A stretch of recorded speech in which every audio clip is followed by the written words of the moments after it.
మాట్లాడాలి. ఎలా అనిపిస్తుంది ఇక్కడికి చెన్నైకి రావడం, మీడియాని అది చాలా ఎగ్జైటింగ్ ఫ్యాక్టర్ వచ్చి మీడియాని కలవడం. అంటే శివాని శివాత్మిక తమిళ్ మూవీస్ చేశారు.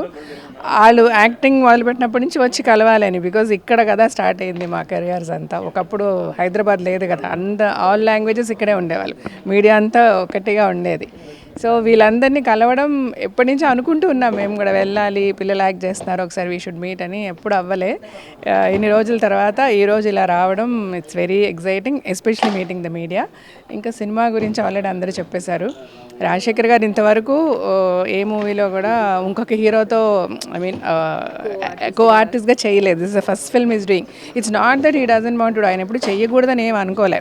బికాజ్ ఈవెన్ మనకి తెలుసు, హీరోగా ఒక ఏజ్ తర్వాత మంచి క్యారెక్టర్స్ చేయాలని తనకి ఉన్నప్పటికి కూడా, ఎన్నో కథలు విన్నప్పటికీ ఆయన బిగినింగ్ నుంచి ఆయనకి కథ నచ్చితేనే చేస్తారు క్యారెక్టర్. సో ఆయనకి నచ్చినట్టుగా ఇంతవరకు ఇది రాలే.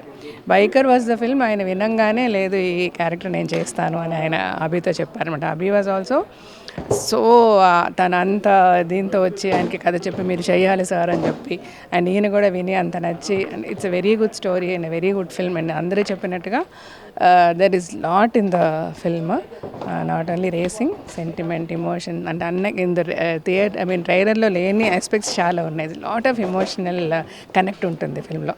So this will be a movie ఏదో ఓన్లీ యూత్కి, యంగ్స్టర్స్కి అని కాదు, ఫ్యామిలీస్ కూడా బాగా వచ్చి చూసే ఫిల్మ్ అవుతుంది.